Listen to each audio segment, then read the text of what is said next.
My wife's secret phone calls led me to make one move that saved everything I'd built. I need to tell you about the strangest 6 weeks of my life and how a 30-second conversation with my college roommate saved me from losing everything. It started on a Tuesday night in March.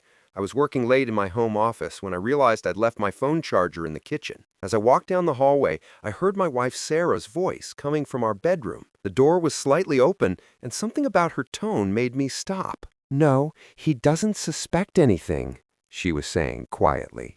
"I've been careful." My stomach dropped. I stood there frozen, listening to the pause as whoever was on the other end spoke. "Thursday works, same place as last time," Sarah continued. "And yes, I have all the documents ready." I backed away slowly and returned to my office, my hands shaking. We had been married for 11 years. We had a good life, or at least I thought we did. That night, I couldn't sleep. I kept replaying her words over and over. Documents?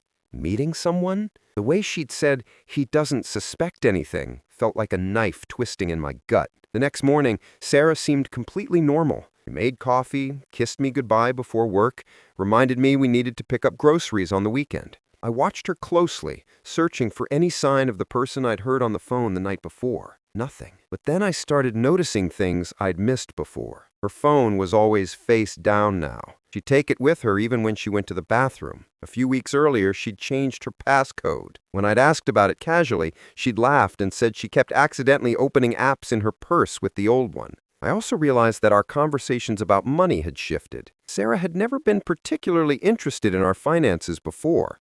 I handled most of it. The mortgage, investments, savings accounts. She knew the basics, but never asked for details. Suddenly, she was full of questions. "How much equity do we have in the house again?" she asked one evening while we were watching TV. "What's the current balance in our retirement accounts? Do we have any accounts I don't know about?" I answered the questions without thinking much of it at first. Couples should be transparent about finances, right? But combined with everything else, it felt wrong. Then I discovered the transfers. I was reviewing our joint checking account one Saturday morning when I noticed several small withdrawals over the past month. $200 here, $300 there. Nothing huge, but consistent. When I checked where they'd gone, the description just said, "Transfer to external account." "Hey, Sarah," I called out. She was in the living room, scrolling through her phone. "Did you open a new account recently?" She looked up, and for just a fraction of a second, I saw something flash across her face. Fear? Guilt? Then it was gone, replaced with a casual smile. "Oh yeah, just a separate savings account for Christmas gifts and stuff. Wanted to keep it separate so you wouldn't see the purchases and ruin any surprises." It was a reasonable explanation, but my gut told me it was a lie. That night, after Sarah fell asleep, I did something I'm not proud of. I took her phone from the nightstand and carefully carried it into the bathroom. My hands were sweating as I tried to guess her new passcode. Her birthday didn't work, our anniversary didn't work. On the fourth try, I used our dog's birthday, and the phone unlocked. My heart was pounding so hard I thought it might wake her up. I went straight to her recent calls. There were dozens of calls to a number I didn't recognize, many of them lasting 30 or 40 minutes. I also found calls to someone named Jake. I knew that name. He was a guy from her office. She'd mentioned him a few times, always casually. "Jake from accounting said the funniest thing today." Nothing that had ever concerned me. But now, there were multiple calls to Jake every week, often late at night. I checked her text messages next, but there was nothing there with Jake or the unknown number. She must have been deleting them. I put the phone back exactly where I'd found it and spent the rest of the night staring at the ceiling. By morning, I'd made a decision. I needed advice, and I needed it from someone I could trust completely. I called my buddy Marcus on my lunch break the next day. Marcus and I went to college together, and he'd gone on to become a divorce attorney. We'd stayed close over the years, and I knew he'd be straight with me. "Man, I need to talk to you about something," I said when he answered. "Can we meet for coffee?" We met that evening at a place downtown. I laid out everything. The phone call I'd overheard, the behavior changes, the financial questions, the transfers, the secret calls to Jake. Marcus listened without interrupting, his expression growing more serious with each detail. When I finished, he was quiet for a long moment. "How much are we talking about in terms of assets?" he asked. I told him. The house was worth about $600,000, paid off completely. We had roughly $400,000 in various retirement and investment accounts, another $100,000 in savings, some other smaller accounts. In total, around 1.2 million. Marcus let out a low whistle. And it's all in your name or joint? Most of it's joint or in my name, since I've been the primary earner. Why? He leaned forward. Because I think your wife is planning to divorce you, and I think she's been getting advice on how to maximize her payout. The words hit me like a physical blow, even though part of me had already known it. The financial questions, the separate account, the secretive behavior, it's a playbook I've seen 100 times. And if I'm right, you need to protect yourself. Now. What do you mean? In your state, marital assets get split 50-50 in a divorce, unless there's a prenup, which you don't have.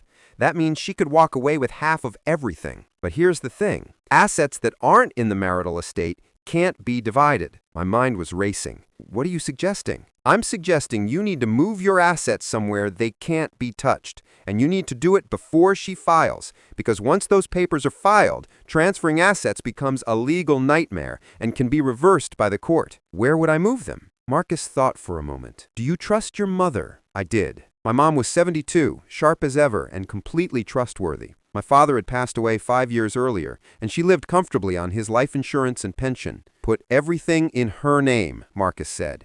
The house, the accounts, all of it.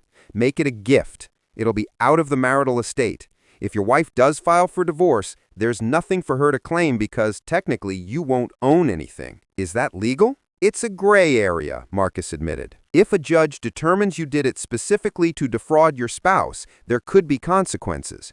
But if you're just gifting assets to your mother, which people do all the time for estate planning purposes, then it's perfectly legitimate. The timing will raise questions, but as long as you haven't been served papers yet, you're within your rights. I sat back, my coffee growing cold in front of me. It felt extreme.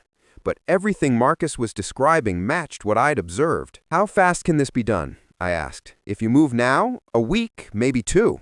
I can draw up the paperwork. I made the decision that night. If I was wrong about Sarah, I could always transfer everything back. But if I was right and did nothing, I'd lose half of everything I'd worked for to someone who'd been planning to betray me. The next morning, I called my mother and explained the situation. She was shocked and hurt on my behalf, but she agreed immediately to help. Of course, sweetheart. Whatever you need. Marcus worked fast. Within 3 days, we had all the paperwork ready. The house deed was transferred to my mother's name, claiming it as a gift for estate planning purposes. We moved the investment accounts, the savings, everything. We even transferred the title of my car, though Sarah's car stayed in her name. It wasn't cheap. There were fees and some tax implications we'd have to deal with later, but Marcus structured everything carefully to make it as legitimate as possible. By the end of the second week, it was done. On paper, I owned almost nothing. My mother owned a $600,000 house, multiple investment accounts, and enough liquid assets to retire very comfortably. The only joint account left with Sarah was our checking account, which had about $8,000 in it for regular expenses. Sarah noticed something was different the day after we transferred the house. "Did we get something in the mail from the county?" she asked that evening. "Oh yeah," I said, keeping my voice casual. "Just updated some paperwork on the house for estate planning stuff. My mom's getting older, and I wanted to make sure everything was organized in case anything happened." She accepted the explanation, but I could see her mind working. 2 days later, I came home from work to find Sarah sitting at the kitchen table with a stack of papers in front of her. "We need to talk," she said. My heart was pounding, but I kept my expression neutral. "Okay, about what?" She took a deep breath. "I've been unhappy for a while now. I don't think you've noticed because you're always working, but I felt like we've grown apart. I think we need to separate." I sat down across from her. "You want a divorce?" "I think it's for the best," she said. She wouldn't meet my eyes. "We can do this amicably. Split everything down the middle and move on." "I see," I said quietly. "And you've been planning this for how long?" She looked up sharply. "What do you mean?" "The phone calls, the secret account, the questions about our finances. How long have you been preparing for this?" Her face went pale. "I don't know what you're talking about." "Sure you do. And let me guess, Jake from accounting has been giving you advice?" She stood up abruptly. "You've been spying on me?" "I've been paying attention, which is more than you've been giving me, apparently." We argued for over an hour. She denied planning anything, claimed she'd only recently made the decision, insisted she just wanted a fair split so we could both move on. Finally, she went to stay with her sister. The divorce papers arrived 4 days later. I called Marcus immediately. We'd been expecting this, but seeing it in writing still felt surreal. Sarah was demanding half of all marital assets, including the house, all accounts, and vehicles. Her filing listed the estimated total value at $1.2 million. Let her attorney find out the hard way, Marcus said. Don't tell them anything yet. Let them do their discovery. The discovery process is when both sides exchange information about assets and finances. Sarah's attorney sent over requests for bank statements, property records, investment account statements, everything. We complied fully. I provided statements showing the checking account balance, documentation showing the house was now in my mother's name, proof that the investment accounts had been transferred. All of it legal, all of it documented, all of it time-stamped before she'd filed for divorce. I'll never forget the phone call from Sarah's attorney to Marcus. Marcus had me on speakerphone in his office. Your client transferred over $1 million in assets right before the divorce filing. That's textbook marital asset dissipation. My client made gifts to his mother for estate planning purposes. All perfectly legal transfers done before any divorce proceedings were initiated. If your client had concerns about marital assets, perhaps she should have filed before spending weeks planning her exit strategy. There was a long silence on the other end. We'll be filing a motion to reverse these transfers, the attorney finally said. You're welcome to try, Marcus responded, but I think you'll find that gifts to third parties made before divorce proceedings are very difficult to claw back, especially when those gifts were made for legitimate estate planning purposes. They did file the motion. We had a hearing in front of a judge 6 weeks later. Sarah's attorney argued that I'd clearly made the transfers to hide assets from my wife. Marcus argued that I'd made the transfers as gifts to my mother and that the timing was coincidental. The judge wasn't entirely convinced by either side, I could tell. But ultimately he ruled in our favor. The transfers had been made before divorce proceedings began, they were properly documented, and there was no clear proof they'd been made fraudulently. He couldn't force my mother to return gifts I'd given her. Sarah got half of what remained in the joint checking account, $4,000. After the hearing, she tried to talk to me in the courthouse hallway. She was crying. "This isn't fair," she said. "I wasn't trying to screw you over. I just wanted out of the marriage." "Really?" I said, "because all those late-night calls to Jake and your secret meetings and the money you were hiding in a separate account say otherwise." "That's not what that was," she insisted. "Jake was just helping me understand my options, and the account was just, I needed to feel like I had something of my own." "You had something of your own," I said. "You had a partner who trusted you and would have worked through any problems if you just talked to me. Instead, you plotted behind my back." "It wasn't plotting, it was—" "It doesn't matter now," I interrupted. "Enjoy your $4,000. I found out later what had actually happened, through a mutual friend who'd stayed in touch with both of us. Jake from accounting had been divorced twice. Both times he'd lost significant assets because he hadn't protected himself. When Sarah had started confiding in him about being unhappy in our marriage, he encouraged her to be strategic. Get all the financial information first, move some money somewhere safe, line up a good attorney, then file for divorce and take half of everything. Sarah had apparently felt guilty about it initially, but Jake convinced her she deserved to protect herself, that I'd probably hidden money already, that all husbands did this, and if she didn't strike first, I'd leave her with nothing. It was all complete nonsense, but she'd believed him. The irony was that Sarah had just come to me and said she wanted a divorce. I probably would have been fair. We could have sold the house, split the proceeds, divided the accounts, and moved on. Instead, her attempt to be strategic backfired spectacularly. Jake, by the way, lost interest in Sarah pretty quickly once she didn't have any money. Turns out he'd been hoping to date her after the divorce, probably expecting she'd come into a nice settlement. When that didn't happen, he stopped returning her calls. Sarah tried to reconcile about 3 months after the divorce was finalized. She sent me a long email saying she'd made a terrible mistake, that she'd panicked, that Jake had given her bad advice. She said she'd been scared and stupid, and the whole thing had been like a joke that went too far. A joke! That's what she called it. Months of lying, secret planning, and attempting to take half of everything I'd worked for? A joke! I didn't respond. The last I heard, Sarah was living in a small apartment across town and working retail to make ends meet. Most of her friends and family sided with me once the full story came out. Her parents were particularly angry with her, from what I understand. They had always liked me, and they were horrified by what she tried to do. As for me, I waited 6 months after the divorce was finalized, then had my mother transfer everything back to me.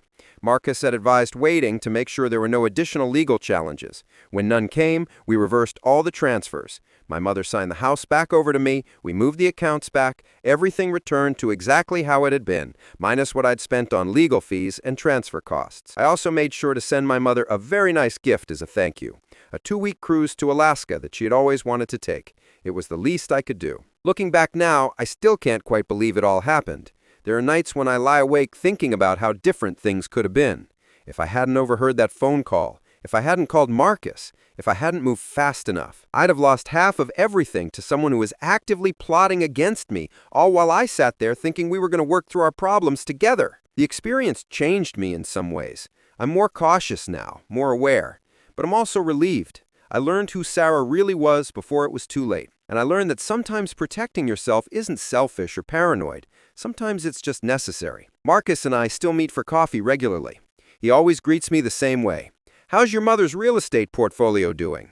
It always gets a laugh. I'm not looking to date anyone right now. Maybe eventually. For now, I'm just grateful that I still have my house, my savings, and the freedom to build whatever comes next without that 6-week nightmare hanging over me. And I sleep just fine at night, knowing I made the right call. Related comments. Your lawyer friend is the real MVP here. Most people would have hesitated or thought you were overreacting, but he jumped straight into action mode. I had a similar situation 3 years ago, except I didn't have a Marcus in my life. My ex-wife cleaned out our joint savings account 2 days before serving me papers, just walked into the bank and withdrew $47,000. When I tried to fight it in court, the judge basically said, well, it was a joint account, she had legal access. Lost half the house equity on top of that. Cost me everything I'd saved since my 20s. The part about Jake giving her advice makes my blood boil, because I know my ex had someone coaching her too. She wasn't smart enough to think of half the stuff she pulled on her own. Question though, how did your mom feel about suddenly having all that responsibility? That's a huge amount of trust to put on someone, even if it's your own parent. Comment. Family law attorney here. What you did was legally risky, and I'm surprised it worked. The judge could have easily ruled that these were fraudulent transfers intended to avoid marital property division. The fact that you transferred literally everything right when her behavior changed is textbook evidence of intent. You got lucky with your judge, but I've seen this exact scenario go the complete opposite way dozens of times. Courts have the power to unwind transactions they deem fraudulent, even gifts to third parties. Your timing was just barely on the right side of legal, but if she'd filed even a week earlier, you'd probably be in a very different situation right now. Also, moving forward, anyone reading this should know that hiding assets during divorce is a crime in many jurisdictions and can result in perjury charges. This isn't advice people should follow without serious legal counsel. Comment. Am I the only one who thinks this is kind of messed up? Like, yeah, she was planning to divorce you and that sucks, but marriage is supposed to be a partnership. You both built that life together, even if you earned more money. The house appreciated in value while you were married, she contributed to the household in other ways probably, and legally she was entitled to half. Instead, you found a loophole to leave her with basically nothing out of spite. You even admit you would have been fair if she'd just asked directly. So why punish her this hard? She made mistakes, but you basically financially destroyed her on purpose.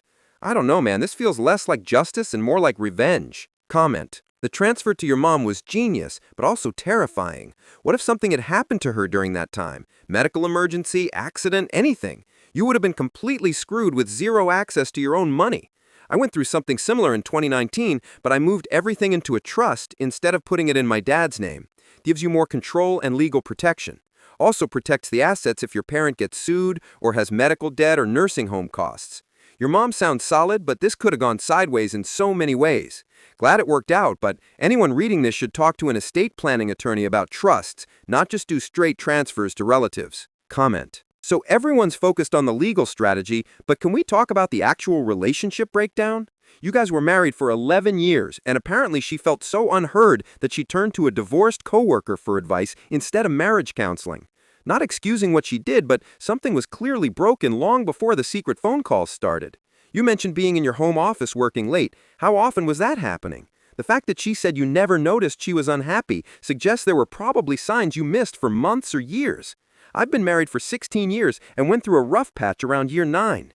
My wife sat me down and told me she felt invisible. It was a gut punch, but we went to therapy and worked through it.